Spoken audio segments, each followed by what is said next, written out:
119 था, 18 था।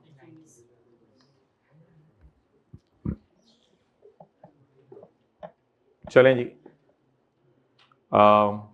2 मिनट लगाएं, करंट और डेफिट एक्स की वर्किंग का फॉर्मेट बना दें। करंट टेक्स्ट बुक्स निकालने की जरूरत नहीं, करंट और डेफिट एक्स की वर्किंग का फॉर्मेट बना दें, और डेफिट एक्स के टी काउंट का भी फॉर्मेट।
ओ मेथड नहीं लिखा मैंने, नहीं नहीं नहीं, FETOCI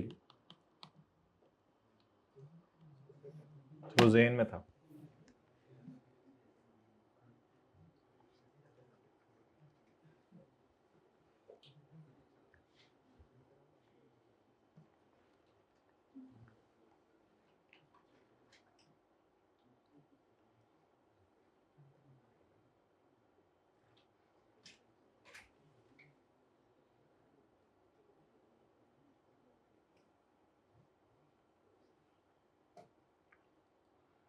पाँच मिनट से ज़्यादा ना ले, कुछ भी नहीं है। इन्वेस्टमेंट का टी काउंट बनाओ और जनरल एंट्री करो। अच्छा, टी काउंट खोल के रख लिया, वो फिगर अंकल ने डालनी है आंटी ने। चलो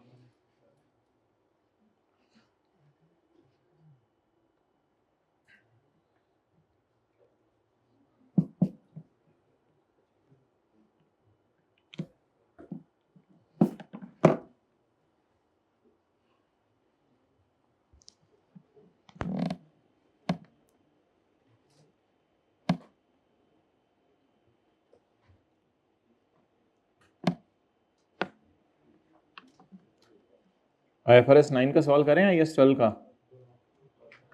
तो IFRS 9 का तो सही करें ना पहले कम से कम।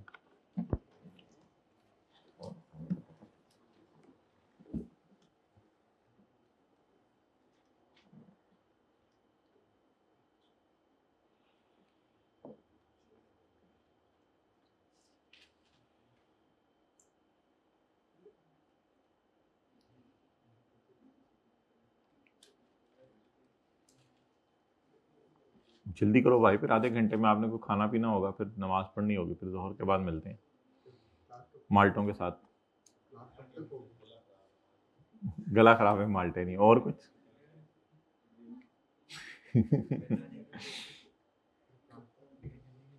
काला नमक ले आना। नहीं, वो काला होता नहीं है, वो तो काला कहते हैं उसको, गड़े कलर का होता है। हमारे इलाके में तो ऑरेंज कलर का होता है। वो ऑरेंज ऑरेंज होता है, ऑरेंज और वाइट।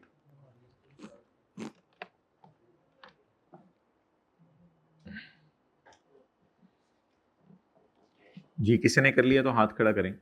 करंट और डेफिट एक्स की वर्किंग बना लिया।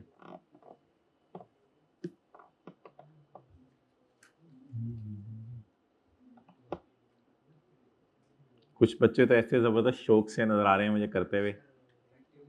जी माय डियर, रेट को किस चीज का रेट नहीं है? इफेक्टिव रेट नहीं है, चपेट मारनी है, ये शेयर्स हैं।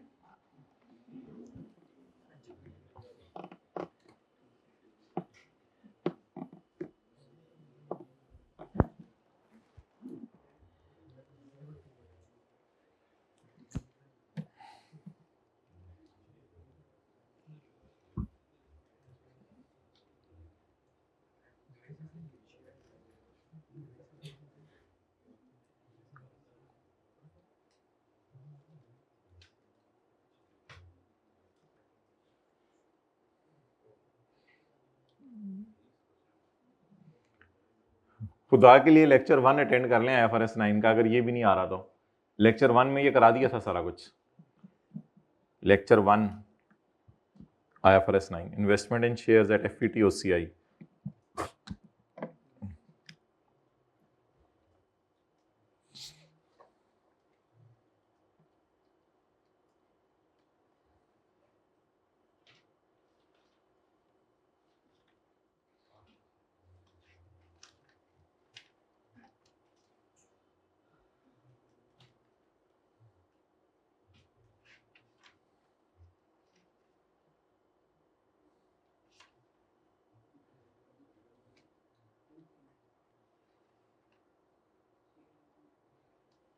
फाइनल अकाउंट के लिए तैयार होके आइएगा परसों इंशाल्लाह।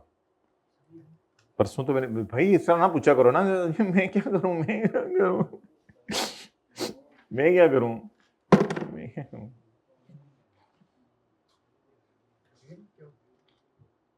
तो ये क्या हो रहा है इसमें? तो चलो पता नहीं रिवीजन हो रही है क्या हो रहा है, बहरहाल नई चीजें भी तो कराएंगे कुछ। ओके, किसने कर लिया तो हाथ खड़े करें।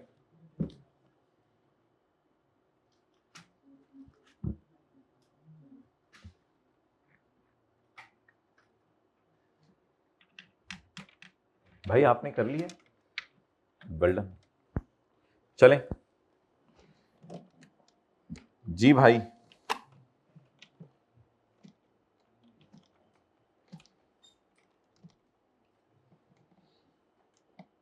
मुझे लग रहा है हमारा सवाल गुम गया है।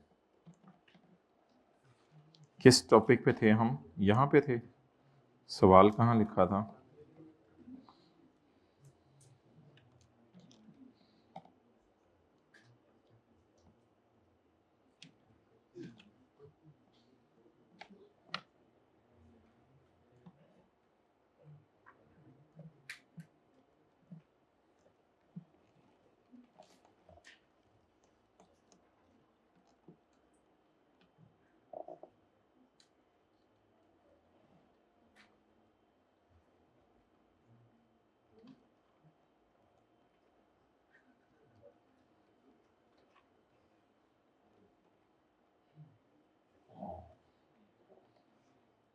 हमें क्या भाई, सवाल जहां मर्जी लिखा हो हमने।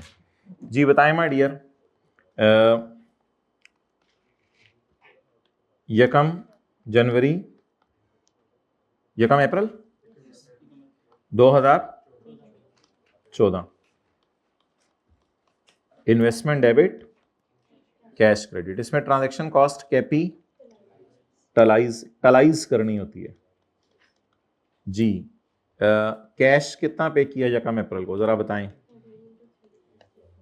3 मिलियन शेयर्स थे ना, इंटू 13। भाई डियर फेस वैल्यू नहीं लेनी होती, into 13 plus 3 million shares into 0.2। Figures तो तकरीबन याद ही हैं जी। जवाब 39.6 जी। अच्छा, इसमें इंटरेस्ट तो है ही नहीं कि डिविडेंड को टी अकाउंट के अंदर डालो, इसमें तो डिविडेंड की एंट्री बारों बार जनरल एंट्रीज में जानी है। डिविडेंड बताएं। यकम जुलाई या जून है? यकम जून 14। Cash debit dividend income in P&L credit. कितने शेयर्स हैं? हर शेयर पे कितने रुपए डिविडेंड मिला? 2 रुपए। 6।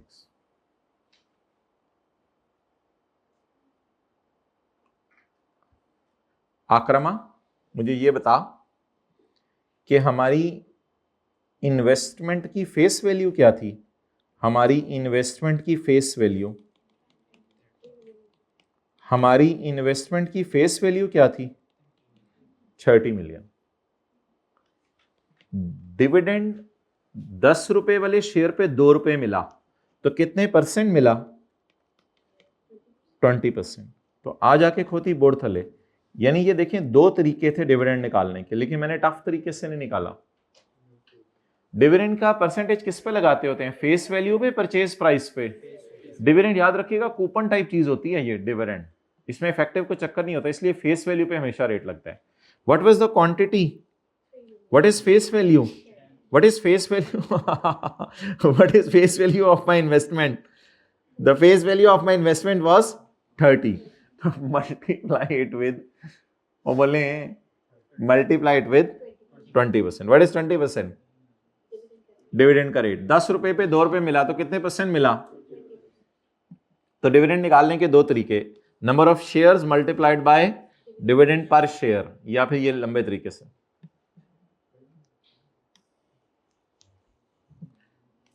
आगे बोलें.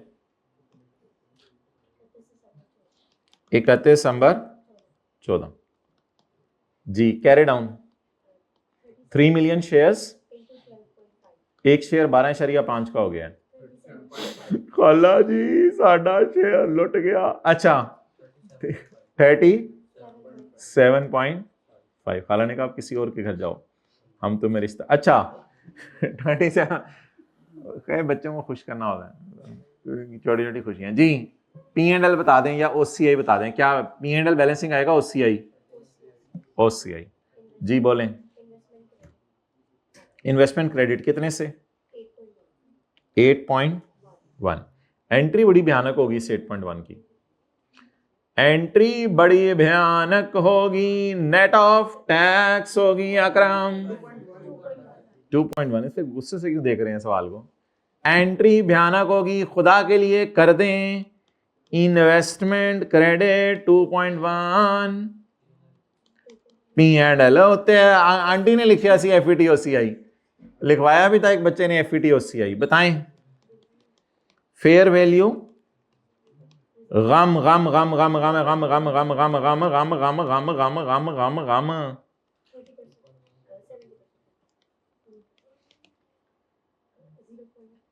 0 कैसे मान ही नहीं सकता. 0.1.4 और डेफर्ड टैक्स एसेट 0.7. वो पुत्र तो आते सी एक बारी मौक दें. आपके पाँव ना कांप जाए तो ओके. ये एंट्री कितने लोगों ने थी? जाए सिलेबस खत्म हो गया, आ जाया करें, बैठ जाया करें, कुछ बातें हो जाती होती हैं कभी कभी. मुझे छोड़ कब रहे हैं? इधर पड़ जाता है, छोड़ कब रहे हैं?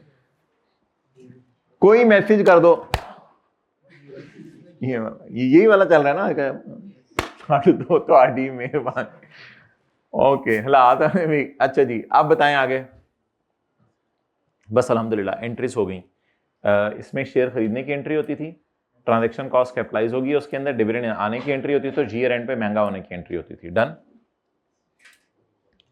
अब आप मुझे ये बताएं कि करंट टैक्स की वर्किंग में पीबीटी तो दिया हुआ है, लेकिन उस पीबीटी को छोड़ें. ओहो सॉरी, एक काम कर दें साथ ही, डेफर टैक्स का टी अकाउंट, डेफर टैक्स के टी अकाउंट में डेबिट मार जाएं 0.7 का. ये जरा एक मार्क्स अच्छे हैं, लेने वाले होते हैं. और अब ना ये कंपाउंड एंट्री देखें पोस्ट कैसे होती है. इन्वेस्टमेंट क्रेडिट हो गई, डीटीए डेबिट हो गया. असल में जब आप P&L और OCI के एक्सट्रैक्ट्स बनाएंगे ना, तो OCI में आप शो करेंगे -1.4 change in fair value reserve. ये 1.4 OCI में जाता है, आउटसाइड P&L जाता है. These items are called as, बोलें, आउटसाइड P&L. ये आउटसाइड P&L चीजें हैं. आउटसाइड P&L चीजें will always hit deferred tax का टी अकाउंट. ये फेयर वैल्यू गेन्स में करंट टैक्स में नहीं लेके जाता, क्योंकि ये आउटसाइड P&L है. अच्छा अब करंट टैक्स में बता दें. करंट टैक्स में बड़े रिलैक्स टेक लगाएं. अकाउंटिंग वाले P&L में क्या क्या लेके गए हैं, लेक्चर 1 अगर IFRS 9 का रिवाइज किया हुआ है. अकाउंटिंग वाले P&L में डिविडेंड इनकम लेके गए होंगे और ट्रांजैक्शन कॉस्ट और फेयर वैल्यू गेन नहीं लेके गए होंगे. सिर्फ क्या लेके गए होंगे? डिविडेंड. डिविडेंड तो टैक्स वाले भी P&L में लेके जाते हैं, लेकिन रेट का फड्डा है. किसका फड्डा है? पीबीटी कितने? 2.2 मिलियन लेस डिविडेंड कितना? यार डिविडेंड, ये पीबीटी को 12.2 कर लें. ये तो सवाल खुला नहीं था ना, मादरत. इसको पीबीटी को 12.2 कर लें सवाल में जाके, सवाल मेरा तो घूम गया। डिविडेंड माइनस करें, इसलिए माइनस कर रहे हैं कि ये इनकम नहीं मान रहे, इसको एग्जेम्प्ट कर रहे हैं टैक्स वाले, या अलग रेट लगा रहे हैं? 6.2। इसके ऊपर टैक्स बताएं। Sorry, transaction cost. Transaction cost के बारे में टैक्स वालों की क्या राय है? इसको एक्सपेंस में, यही फायदा होता है मिलजुल के सवाल करने का। अच्छा, ट्रांजैक्शन कॉस्ट 0.6। हम अकाउंटिंग वालों ने क्या कर दिया, कैपी, और टैक्स वाले क्या कह रहे हैं? एक्सपेंस में डालें 5.6। जी, इसके ऊपर टैक्स बताएं। 30%, 1. और टैक्स ऑन ऑन ऑन 6। ओ यार, बिजनेस इनकम के न्यूमेरिकल करते हो नहीं आप, डिविडेंड इनकम को माइनस करते होते थे और माइनस करके फेस पे अलग रेट लगाते थे। 6 पे कितने percent? 12%, whatever the total में बी। आप बोलें डेफर टैक्स की वर्किंग। जी जी, इन्वेस्टमेंट इन शेयर्स बोलें। कैरिंग अमाउंट सवाल में दी हुई है, वो टी अकाउंट में 37। टैक्स बेस में पीपी पर, अनलेस कि वो कह दें कि ट्रांजैक्शन कॉस्ट को भी अकरम कैपिटलाइज कर लो, अकरम कैपिटलाइज कर लो। परचेज प्राइस, ओहो निकली नहीं हुई, 3 जमा 3 ज़रब 13 निकली नहीं हुई, 3 ज़रब 13 39। मन्नो अन, सॉरी, एज इट इज, मुटेटस मुटेंडस, कितने लोगों ने सही किया था? ये क्या क्या गलती हुई थी? पीएनएल में डाल दिया था। क्या डाला था पीएनएल में? ओ, तो बिग प्रॉब्लम। और जी क्या गलती हुई थी? सेपरेट रेट ऊपर ही लगा दिया था। ये पता नहीं कौन सा तरीका होता है, सेपरेट रेट ऊपर ही लगा दिया था 12%, ये मुझे नहीं समझ आया। और जी डिविडेंड 30, डिविडेंड की फिगर ही गलत निकाली थी। और जी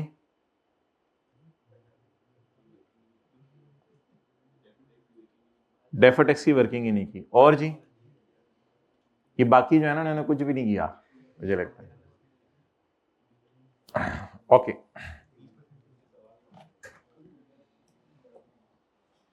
IAS 12 निकालें थ्योरी, उसमें ये बातें एक दफा देख लें। बस 5 मिनट बाद मैं आपको फ्री कर रहा हूँ 12:45 पे, लेकिन पार्ट बी तो खत्म नहीं करेंगे ना, इसको कंटिन्यू रखेंगे। फिर आप जरा फ्रेश होके आए तो IAS 21 को हाथ डालते हैं जरा।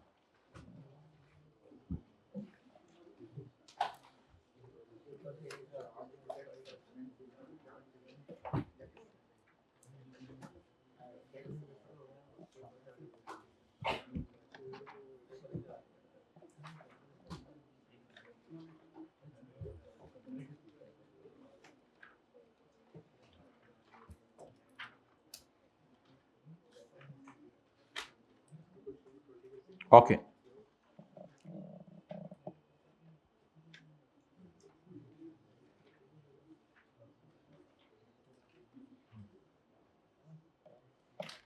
जी ऑफसेट कर सकते हैं करंट टैक्स एसेट और करंट टैक्स लायबिलिटी को। पेज नंबर कौन सा है माय डियर? 193।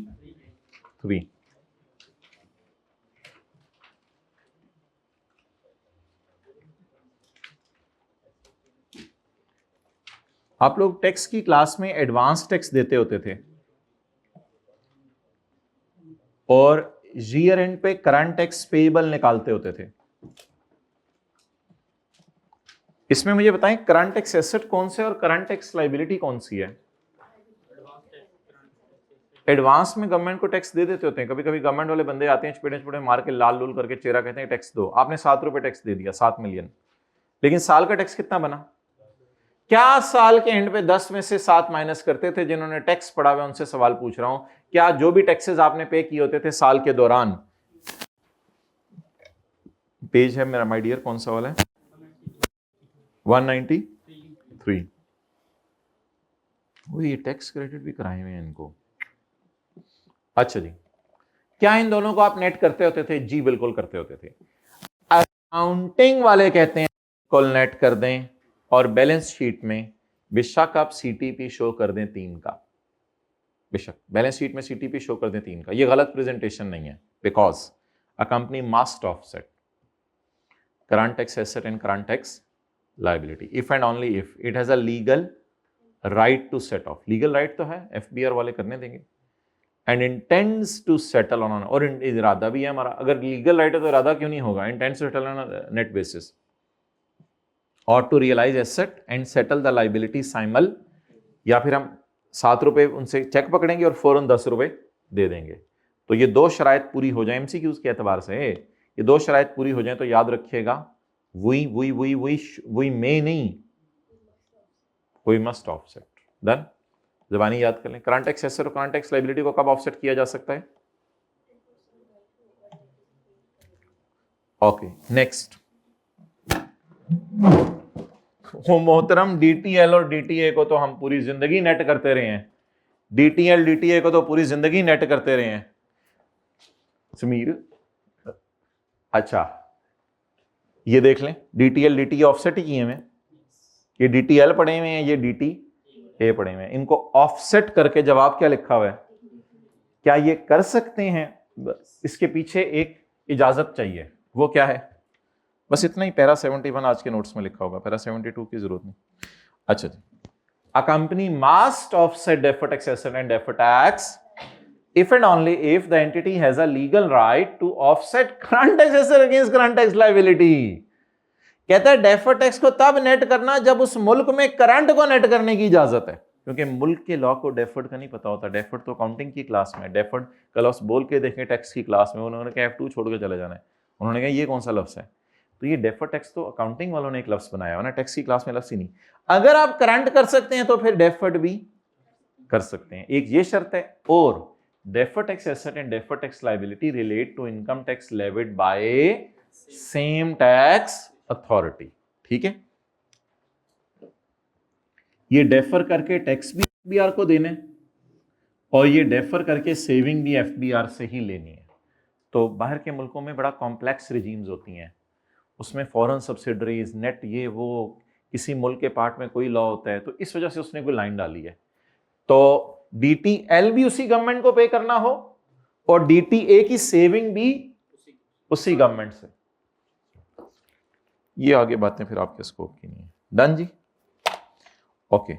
ये तो हो गया ऑफसेट, ज़बानी याद कर लें। Current tax asset current tax liability को आप ऑफसेट कर सकते हैं जब आपका लीगल राइट हो और आपका इरादा हो।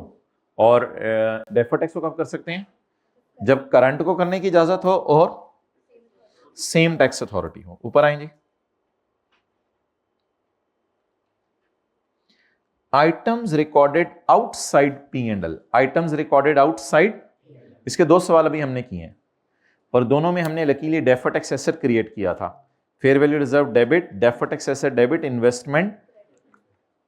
Current tax and deferred tax shall be recognised outside P&L if the tax relate to item that are recognized in the same or different period outside P&L.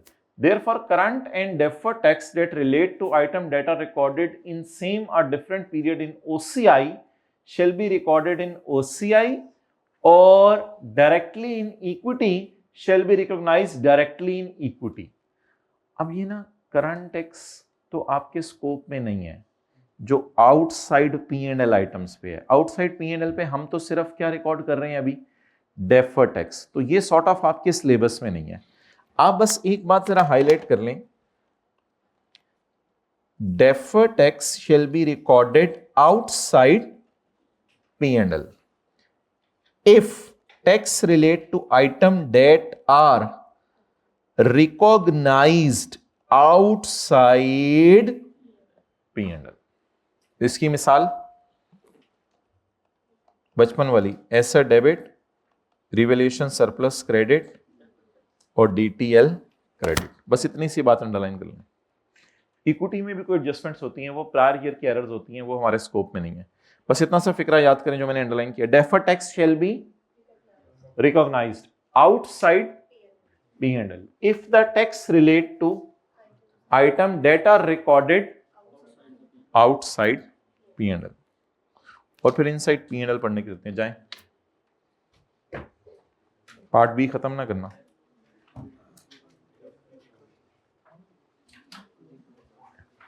Exact 1 घंटे बाद आ जाएं 1:50 पे। हाँ हाँ अच्छा जी, फाइनल अकाउंट्स में निकालें, जरा बच्चे आ जाएं 2-3 मिनट फिर। पेज 299 पाकिस्तान में IFRS अडॉप्ट कैसे होता है। As a first step IFRS is considered by ICAP accounting standard board. सबसे पहले IFRS को कौन नजर मारता है? दुनिया में बनता है, पहले दुनिया में बनता है फिर पाकिस्तान आता है। पाकिस्तान में कौन नजर मारता है इस पे? ICAP, जो इसमें इश्यूज आइडेंटिफाई करता है पाकिस्तान को सामने रखे। इश्यूज ये आइडेंटिफाई नहीं करता कि IFRS बनने में गलतियां हो गई हैं, ICAP ने ये नहीं आइडेंटिफाई करना, वो तो बाहर वालों ने बना दिए हैं। तो जल्दी बैठो भाई, जल्दी जल्दी आओ, जल्दी आओ, जल्दी आओ।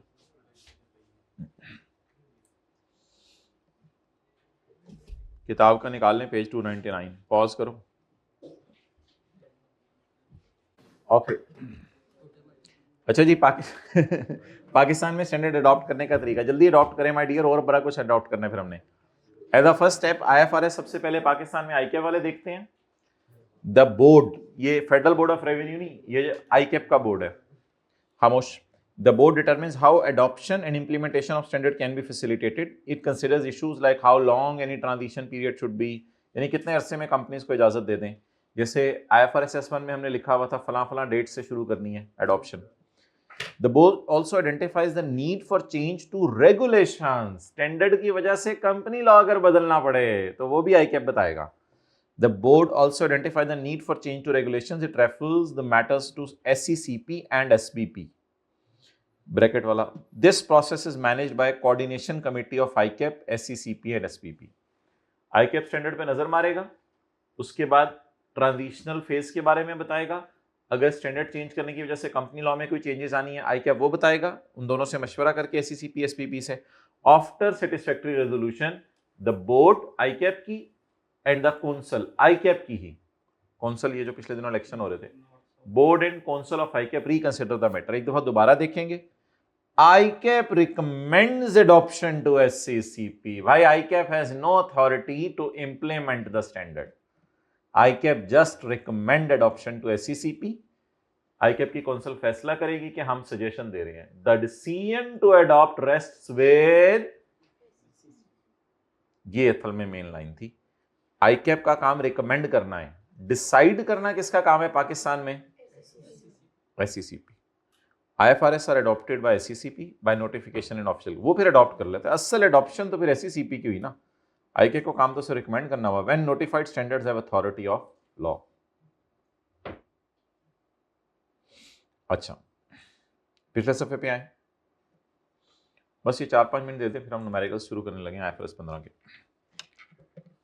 Objective of financial statement is to provide information about financial position, financial performance and cash flows of an entity।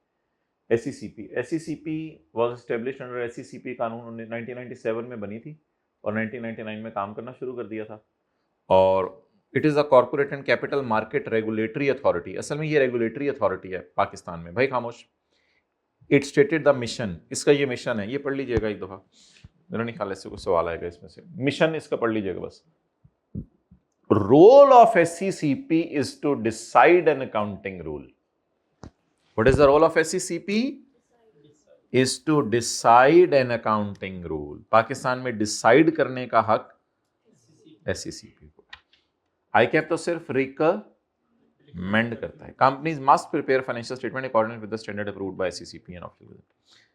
ICAP regulates the CA profession in Pakistan. It is the body responsible for recommending. उसका role है to decide और इसका role है recommend. Standards for notification by SCCP।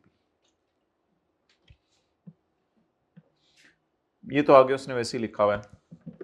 कहते हैं आपको एक छोटी सी कहानी सुनाता हूँ, आप बड़े CA बने फिरते हो। कहते हैं international accounting and financial reporting standards are developed with the aim to harmonising accounting दुनिया के अंदर. The international accounting standards were issued in 1975 by committee. The IAS were supported with the interpretation for matters. छोड़े परे. These interpretations were issued by another body called Interpretation Committee. थोड़ा help करती थी. इन 2001 असल में पहले ये पढ़ लें. International accounting standards board, international accounting standards board ये अब मीन है, और इंटरनेशनल फाइनेंशियल इंटरप्रिटेशन कमेटी ये इंटरप्रिटेशंस देती है. जैसे इफ्रिक 1 है.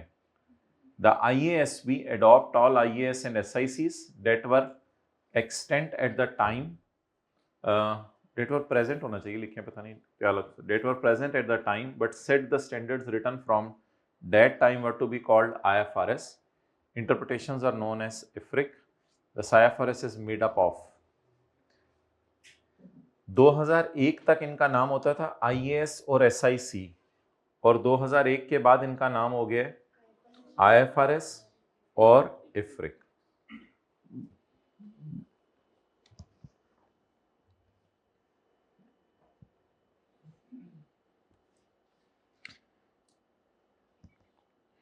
इंटरनेशनल अकाउंटिंग स्टैंडर्ड कमेटी, बस छोड़ें पर सारी चीज़ें. इंटरनेशनल अकाउंटिंग स्टैंडर्ड कमेटी का नया नाम है इंटरनेशनल अकाउंटिंग स्टैंडर्ड बोर्ड, और स्टैंडर्ड इंटरप्रिटेशन कमेटी का नया नाम है international financial reporting interpretation committee. 2001 से पहले IAS और SICs थे, और 2001 के बाद IFRS और IFRIC है. निकालें जी IFRS 15.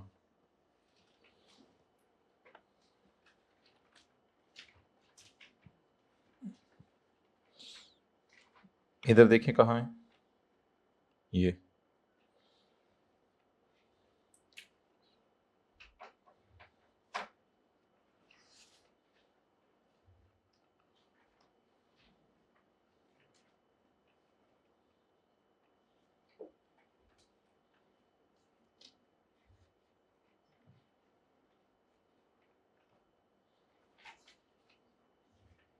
ये ऐसे ही एक बना हुआ है कि पास पेपर का कौन से कॉन्सेप्ट कहाँ टेस्ट हुआ हुआ है. पेज 238 पर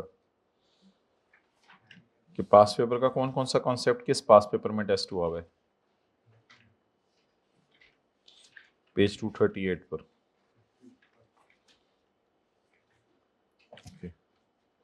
page number 240.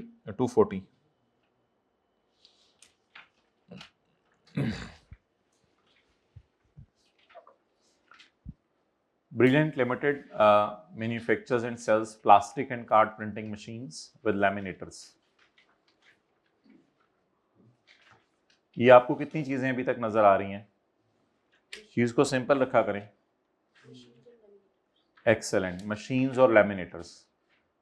Plastic card printing machine ये होती है कि स्कूल के अंदर प्लास्टिक कार्ड वो बना दिया करेगी जो गले में डालना होता है बच्चों ने, विद लैमिनेटर्स, और लेमिनेटर्स के साथ ये बेचती है.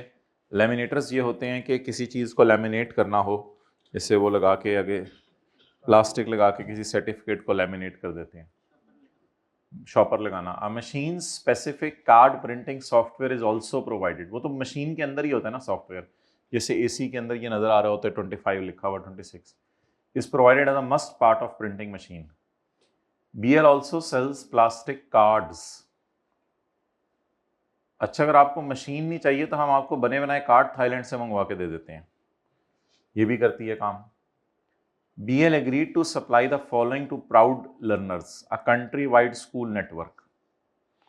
अच्छा, वो मैंने आपसे पूछना था कि पिछले सवाल में जो भी हमने किया ताज़ा सवाल मत खोलें, तो उसमें अर्निंग पर शेयर भी तो आप मुझे निकाल के दे देते. मैंने तो उसमें वो निकाला था ना, अभी जो इन्वेस्टमेंट इन शेयर वाला सवाल किया था, FET OCI 3 मिलियन शेयर थे ना इसमें, PBT भी दिया हुआ था, टैक्स रेट भी दिया हुआ था, PAT divided by number of weighted number of ordinary shares. तो उसमें देखें EPS निकाल सकते हैं आप, डेटा अवेलेबल है. इन्वेस्टमेंट इन शेयर्स का जो सवाल करवाया अभी ताज़ा पीबीटी भी है, टैक्स रेट भी दिया, weighted average number of shares निकल सकते हैं। Number of share purchase, number of share 3 million है। यस, कितना अरसा आउटस्टैंड रहे हैं? 9 मंथ्स। 9 महीने, तो निकल सकते हैं ईपीएस। हाँ जी, हाँ जी, हाँ जी। जूता मारे अपने आप को। ये जो नीचे वाला पाँव है ना, ये करके ऐसे मारे अपने दूसरे पाँव को। क्यों नहीं निकल सकता? चलें वजह बताएं। हाँ, हाथ खड़ा करके वजह बताएं ना, हाथ खड़ा करके वजह बताएं। मेरे भाई, ईपीएस निकलती है जिसने शेयर इशू किए हों, वो देखती है कि मैंने शेयर्स पे क्या कमाया। ये तो हम शेयर पर चेस कर रहे थे। ईपीएस में weighted average number of shares कौन से होते हैं? Cash debit, share capital credit, share premium credit. Bonus share issue किए, राइट शेयर इशू किए, तो शेयर इशू करने के ऊपर ईपीएस निकलती है। ईपीएस कौन निकालता है बोलें? जिसने शेयर इशू किए हों। जिसने शेयर बाय किए हों वो तो ईपीएस ने निकालता ना। ऐसे ही आपने तो निकाला नहीं थी पेपर में, पीबीटी में से टैक्स 30% माइनस करना था, पैट निकालना था, पैट को आपने डिवाइड करना था शेयर्स के ऊपर 9/12 करके। आपने तो निकाला नहीं थी, आपकी टेंशन नहीं मुझे। अच्छा, तो शेयर बाय करने वाला ईपीएस निकालता है या शेयर इशू करने वाला? शेयर इशू करने वाला। आए सही तरह मॉक में। अच्छा जी, BL agreed to supply the following. अच्छा, हर टॉपिक के हर टाइप के सवाल कर लिया करें, क्योंकि ये कई दफ़ा होता है कि पूरे सवाल भी नहीं हाथ डाला जा रहा होता है, नहीं कि पूरा सवाल लोग छोड़ के आ जाते हैं। बीएल एग्रीड वो once in a blue moon होता है। वो जो एक पठान का वाकया मशहूर है, वो हमारी ही क्लास का स्टूडेंट था, 57 नंबर का करके आया। कहते हैं हम सही करके आया, जो किया सही किया, पास हो गया था, अल्लाह का शुक्र है। 57 में से नंबर ले गए। आराम से 3 घंटे मैंने 57 मार्क्स का किया। बहुत रिस्की अप्रोच है, बहुत रिस्की अप्रोच है। पंजाबी तो बिल्कुल ना लगाए। पंजाबी तो बिल्कुल ना लगाइएगा ये अप्रोच कि जो आता है बस वो करके आ जाओ, बाकी को छोड़ो, तसल्ली तसल्ली से करो। अच्छा, ब्रिलियंट लिमिटेड मैन्युफैक्चरर्स। अच्छा, BL agreed to supply the following products. 15 मशीनें, हो सकता है इनके स्कूल बहुत ज़्यादा हों, ये अवेलेबल हैं स्टॉक में। आ जाओ, जो भी सवाल शुरू है। अभी इन्होंने बोंगी मारी थी, आप होते तो पकड़ लेते। BL agreed to supply the following to proud learners, a countrywide school. Chambeli. बैठ बैठ जाओ, इधर देखो, इधर देखो, गुलाब के फूल, इधर देखो। वो कह रहे नहीं उसमें कांटे भी होते हैं। अच्छा, क्या क्या बेचना है हमने? 15 कार्ड प्रिंटिंग मशीन्स बेचनी है, वो छोड़ो सवाल ऊपर छोड़ो। 15 कार्ड प्रिंटिंग मशीन बेचनी है। 8 लेमिनेटर्स बेचने, वो भी मशीन ही होती है, बिजली चली जाए तो फारग हो जाती हैं दोनों। Would require 30 days to deliver. और 1 लाख प्लास्टिक कार्ड्स हमने बेचने हैं, अवेलेबल इन रेडी स्टॉक। ये भी अवेलेबल है रेडी स्टॉक में, यानी ये अगर हम डिलीवर कर देंगे तो उसी वक्त रेवेन्यू रिकॉर्ड कर लेंगे। ये तो वैसे भी पॉइंट इन टाइम वाली चीज़ें हैं ना, तो गुड्स हैं तीनों, सर्विसेज तो है ही नहीं, और इसका रेवेन्यू तब रिकॉर्ड करेंगे जब 30 दिन बाद उनको डिलीवर करेंगे। A lump sum price of 92 lakh for the total contract has been agreed. ये सारी चीज़ें मिला के कितने की बेचने लगे हम? 92 लाख की। चलें जी, बिस्मिल्लाहिर्रहमानिर्रहीम, शुरू करें जी। ये सारी चीज़ें मिला के 92 लाख की बेचने लगे हैं। Working number 1, stand alone selling price और ट्रांजैक्शन प्राइस एलोकेट करें। लो जी, जबरदस्त हो गया भाई, ये तो गेम ऑन होगी जबरदस्त। पता नहीं किसकी वीडियो खुली हुई है। ओके,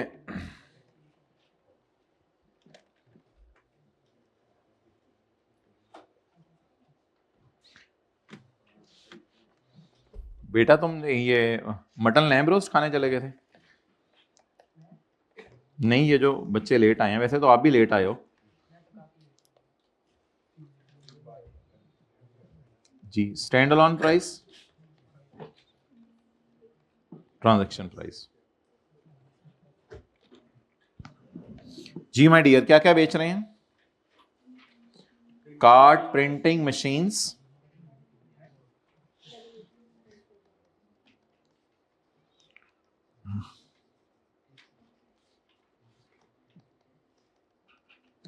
माय डियर एक कॉन्सेप्ट इस सवाल में मजे का है।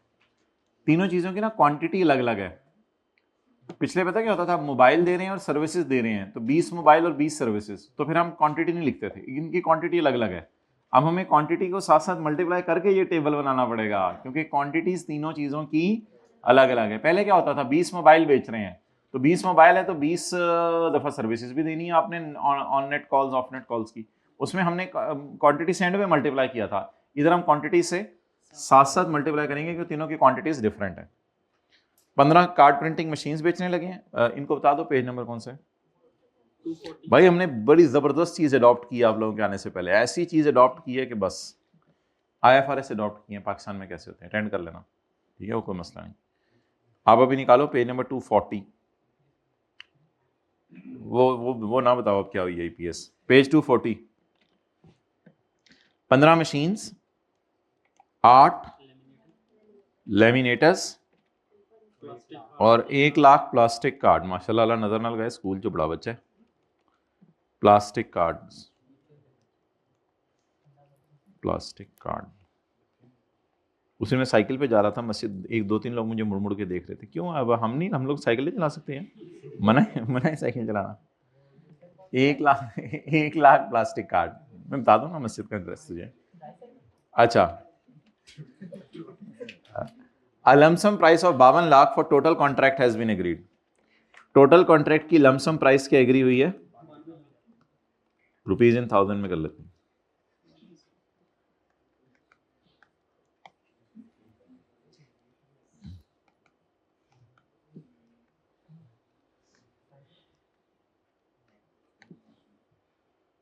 ओके चले, अभी ये पिछले साल हम सिंध गए थे, कोई सवारी नहीं मिली थी, खोता ready was available, that was a beautiful ride. खोता रेडी तो अच्छा जी, आगे चलें। Cost and list price of the goods are as follows. Cost और लिस्ट प्राइस गुड्स की ये है। अच्छा मोहतरम, कार्ड प्रिंटिंग मशीन्स, ये ना इसमें मसला है, आई के सवाल में तो नहीं मसला था, शायद हमारी किताब में मसला है। ये इस तरह बना हुआ था, ये बनाएं, ये इस तरह है, ये इस तरह है, और ये इस तरह है, ये इस तरह, और ये इस तरह। असल में वो ICAP ने बताने की कोशिश की थी कि 8 लाख रुपए की हम 2 चीज़ें बेच रहे हैं। क्या क्या बेच रहे हैं? कार्ड प्रिंटिंग मशीन और लेमिनेटर्स।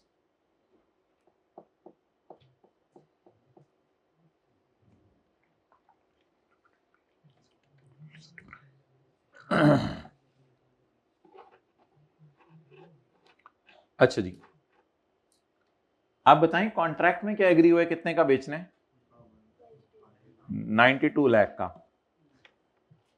कार्ड प्रिंटिंग में ये वो डब्बे में आ रहा है भाई, ये तस्वीर खींचो, ये सही करें।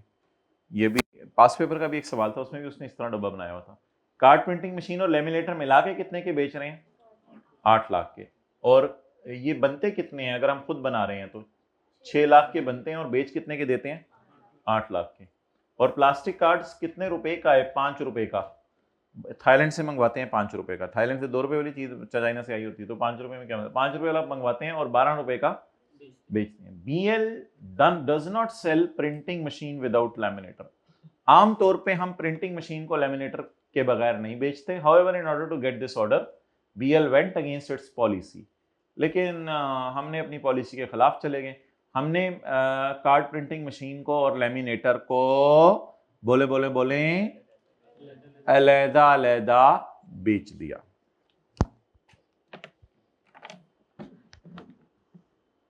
इस बात का मतलब ये नहीं, हम लोग कभी अलग नहीं बेचते, इसका मतलब ये नहीं होता कि ये चीजें दोनों एक ही हैं।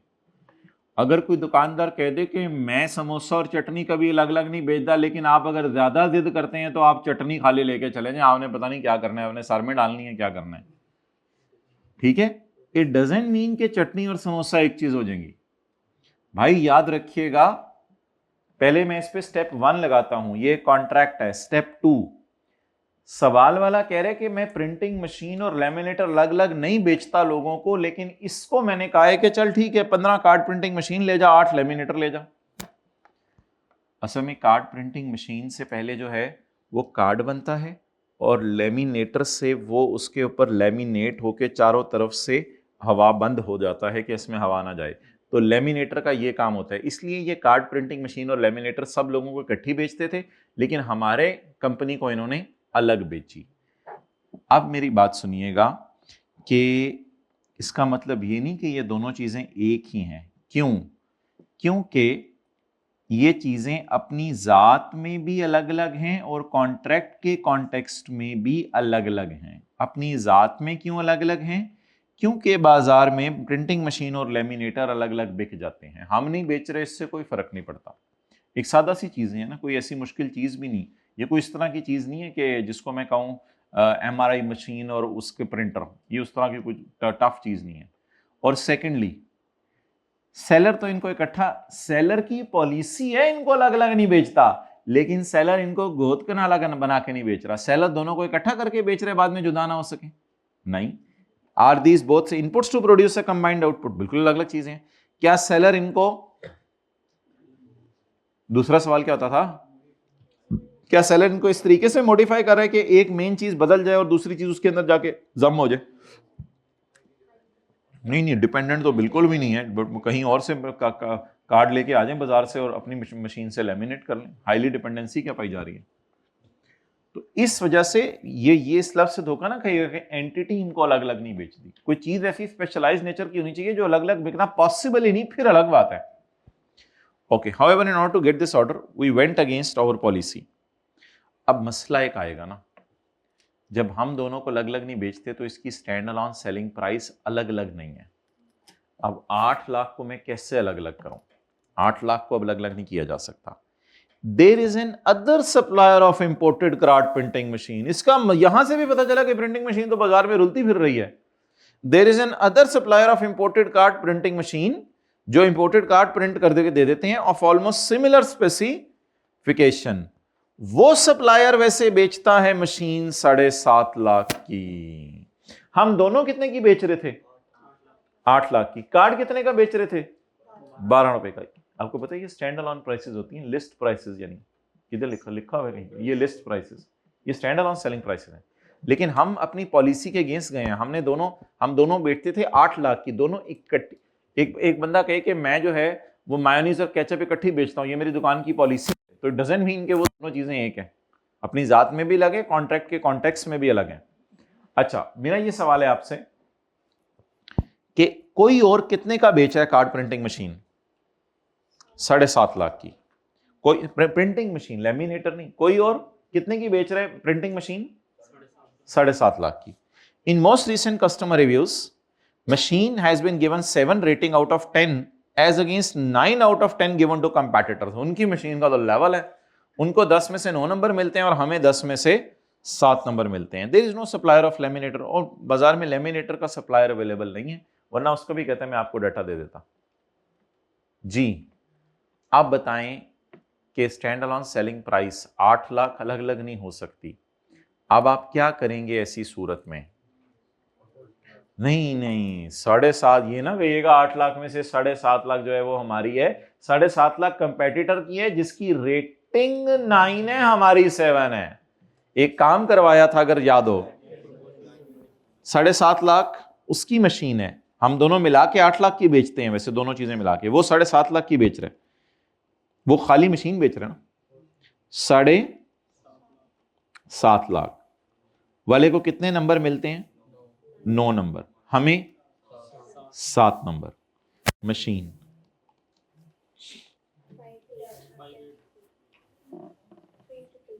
58 टेट्रा 3। अच्छा मैं डियर, मुझे ये बताएं कि मेरी मशीन की प्राइस एकदम गिर क्यों गई है? 58 टेट्रा 3 क्यों हो गई है?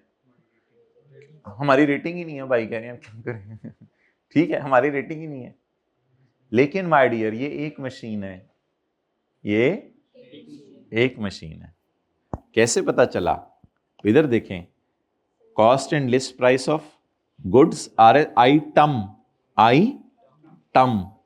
एक आइटम 8 लाख का हम बेचते थे दोनों मिला के, लेकिन हमारा कंपेटिटर मशीन कितने की बेच रहा है? 7.5 लाख की। और वैसे भी 7.5 लाख 15 मशीनों की प्राइस तो नहीं उसने देनी थी ना, 15 का तो हमारा कॉन्ट्रैक्ट हुआ है, तो 7.5 लाख पर मशीन है। कुछ बातें इंप्लाइड भी होती हैं, यहां से भी पता चल जाती हैं। डन। तो हम दोनों चीजें मिला के कितने की बेच रहे हैं? 8 लाख की। और वो एक मशीन कितने की बेच रहा है? मशीनें हमने कितनी बेचने का मुआहदा किया? 15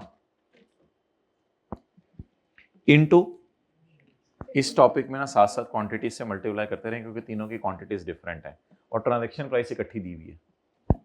उसने लिखा हुआ है द कॉन्ट्रैक्ट इज एग्रीड 15 मशीनें 8 laminator 1 lakh card for 92 lakh.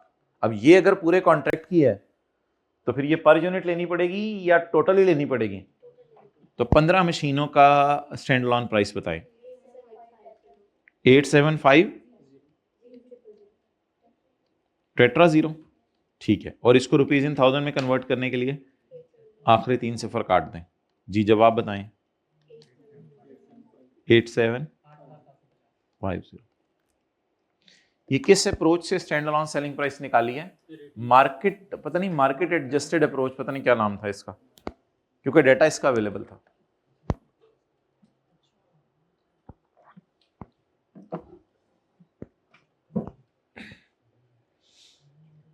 Ji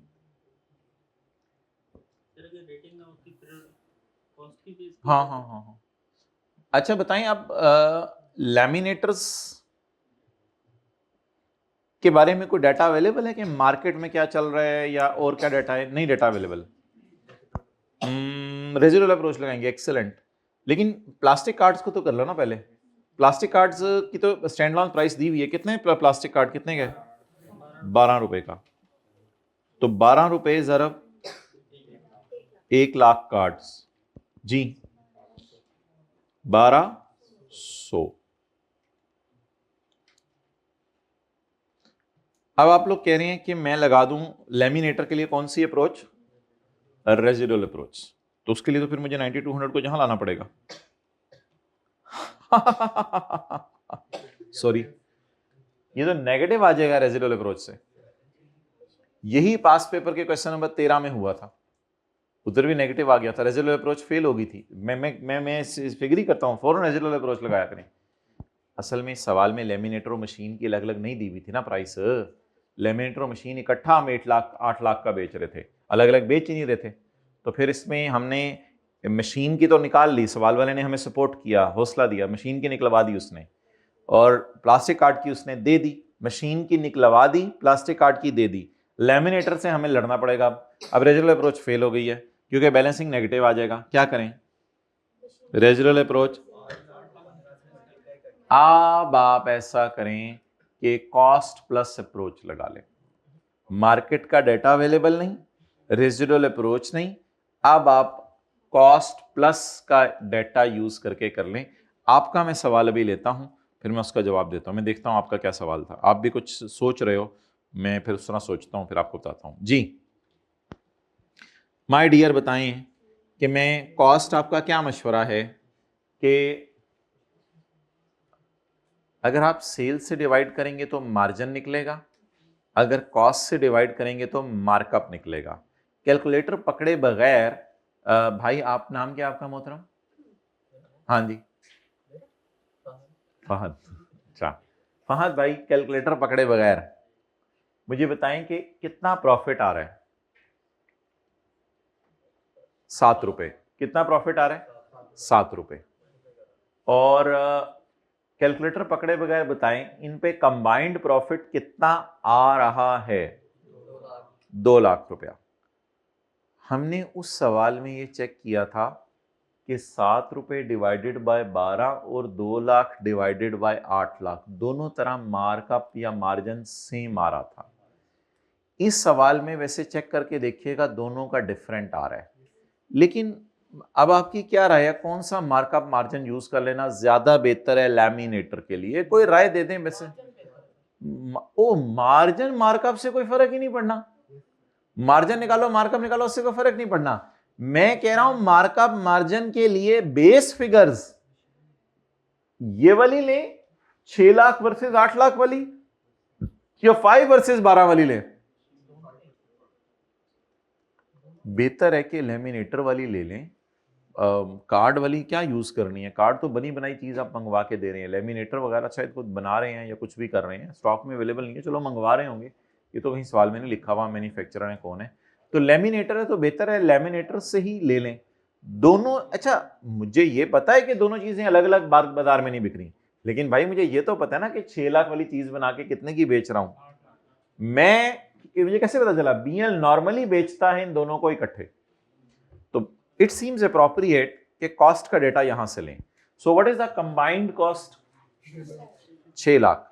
what is sale price? 8 lakh. तो प्रॉफिट बताएं जी, ओवरऑल प्रॉफिट। ओए 2 लाख निकल आया, अनलकीली 2 लाख से मिलती जुलती फिगर है, बड़ा गुस्सा चढ़ा मुझे। 2 लाख निकल आया प्रॉफिट। अब आप अगर इसको 6 लाख पे डिवाइड करेंगे तो मार्कअप निकल आएगा, 8 लाख पे डिवाइड करेंगे तो मार्जिन निकल आएगा। चलें जी, मिसाल के तौर पे वर्किंग नंबर 2 कर लेते हैं। पहले निकालते हैं मार्जिन की परसेंटेज। 400 जमा 200 is equal to 600। 600 is cost, cost का कुछ भी नहीं करना। What is profit? 2 lakh. What is sale price? खुदा के लिए 2 लाख ये वाला नहीं है, कोई क्लास के बाद आगे ये ना कह दिए 2 लाख डिवाइड बाय 8 लाख करके आपने देखा था। दोनों की कॉस्ट पकड़ी है मैंने 6 लाख, दोनों की सेल प्राइस पकड़ी है 8 लाख, और फिर बताया जी इंटू 100 25% मार्जिन। चलें जी, अब आ जाएं उधर।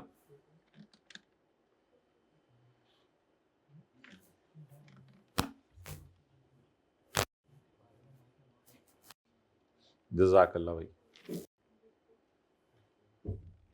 तो बल्कि दोस्ती है बड़ी।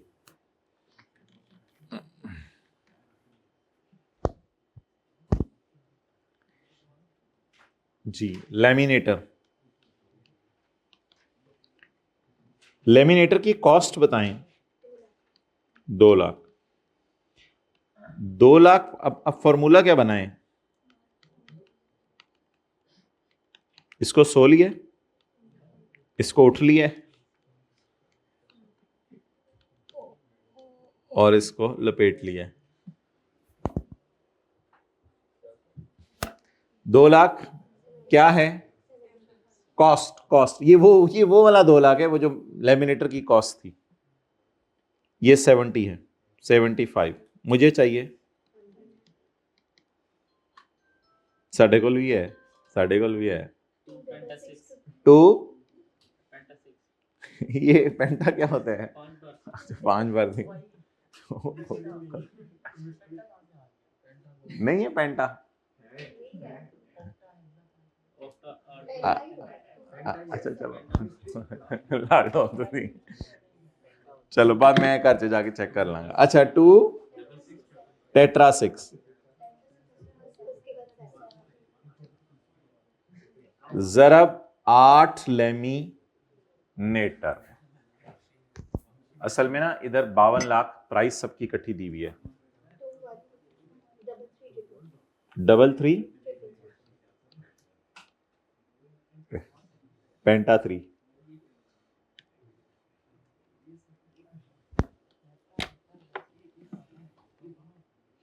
जी 2133।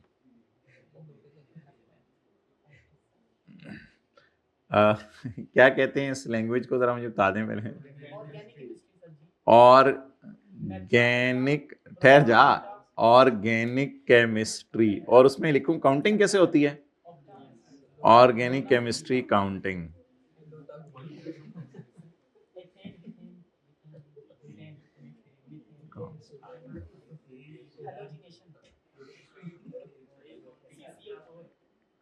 टेट्रा के बाद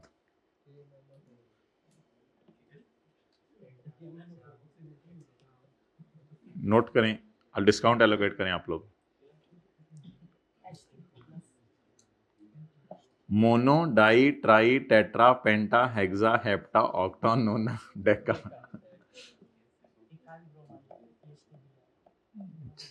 चलें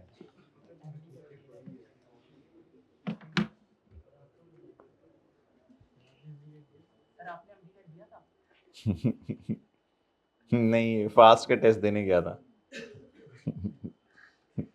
जूस पिलाया था उन्होंने याद है अभी तक? डब्बे वाला, डब्बे वाला। बिस्किट भी होते हैं? ओके जी, टोटल 1208 83 666 2 16914 एंट्रीज इसकी करनी है आप लोगों ने 9200 की। जैसे जैसे चीजें डिलीवर होती जाएंगी वैसे वैसे 9200 की ब्रेकअप की एंट्रीज होती रहेंगी।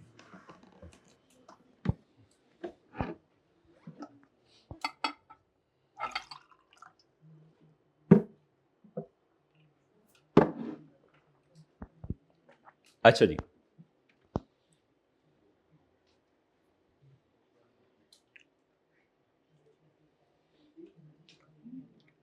अब आप लिखें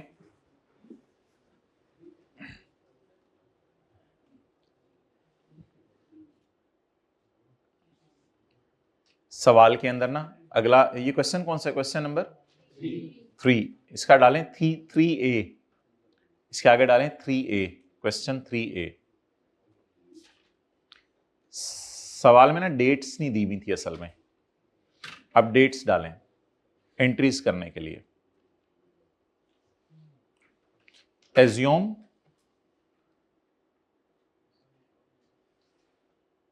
machine and cards,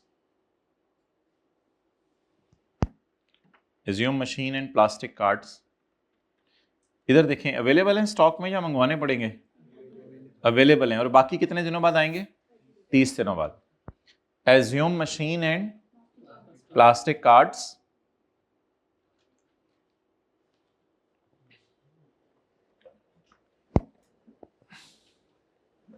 are delivered on Yakam March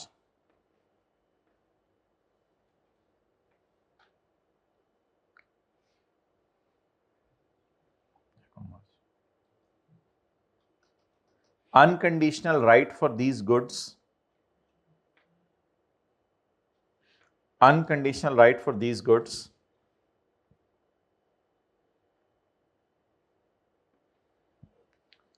is established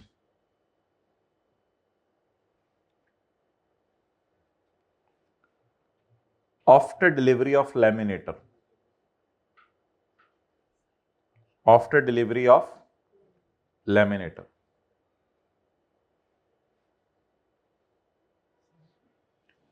and full price is received, and full price is received पहली डेट क्या डाली थी? On 6 April, and full price is received on 6 अप्रैल। चलें जी, मैंने लेमिनेटर्स की डिलीवरी नहीं बताई, वो सवाल में बताई भी है। लेमिनेटर की डिलीवरी कितने दिनों बाद है? Would require 30 days to deliver. उसकी मैंने डिलीवरी की डेट जानबूझ के नहीं बताई, वो 30 दिनों बाद, 30 दिन 31 मार्च को वो भी डिलीवर हो गए लेमिनेटर भी। चले एंट्रीज करें।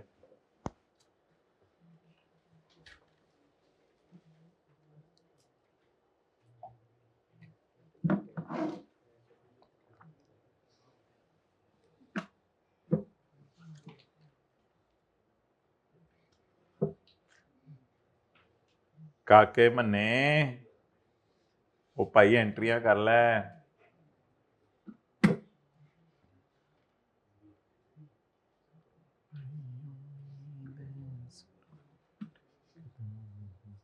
ये स्पीड से आप चल रहे हैं ना, मुझे लगता है थोड़ा बहुत जुमेरात को, थोड़ा बहुत जुमे को बुलाना पड़ेगा। ये टक्कर मारने में तीनों चुप कर जाए। मुझे तेरे से ज्यादा मसरूफियत है, मैं पता नहीं क्या क्या छोड़ के बैठा था, तुझे बताऊं। Okay, I am a busy man.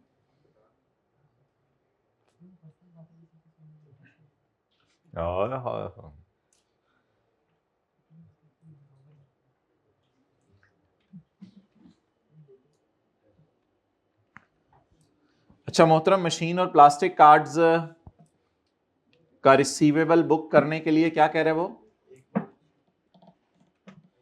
मुझे बताएं कि मशीन और कार्ड्स का रेवेन्यू कितना है?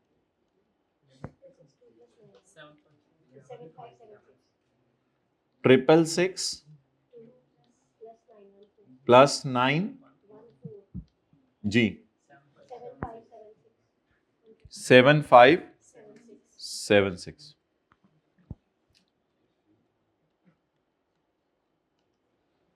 जी, और क्या लिखा हुआ है सवाल में?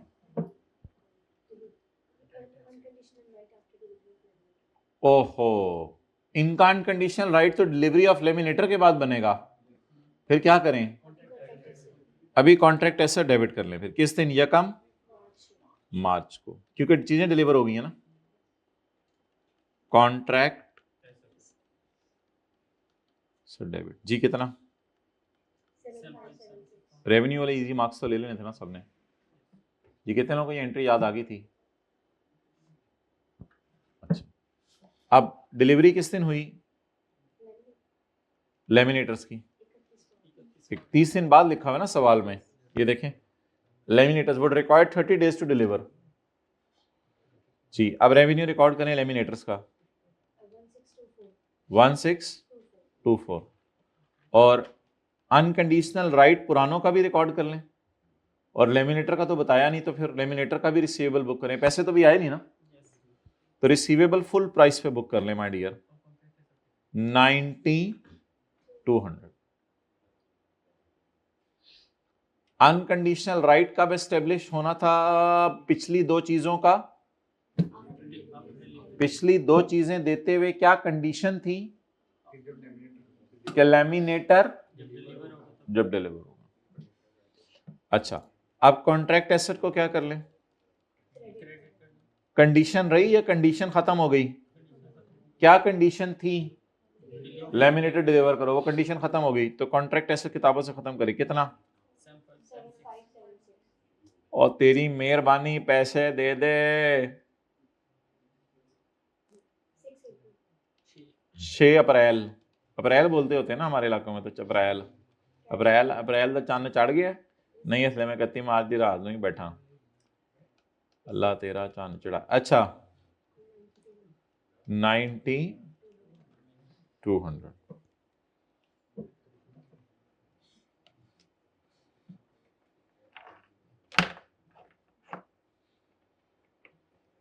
एतकाफ का आखिरी दिन होता है ना, तो हमारी मस्जिद वाले बच्चे तो देख रहे होते हैं शीशे में जाने से पहले कितना चेहरा नूरानी हो गया मेरा।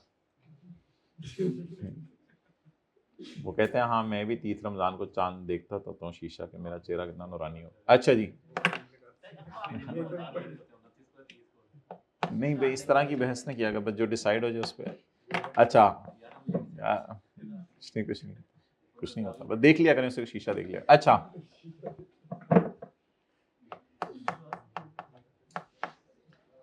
अच्छा लिखें जी 3B 3B।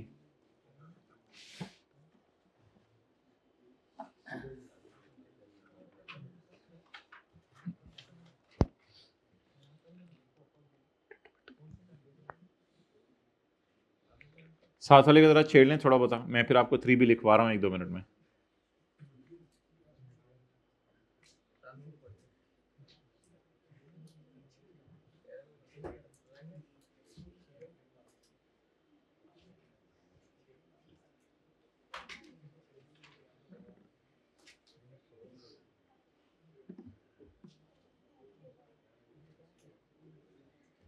पॉज कर दो।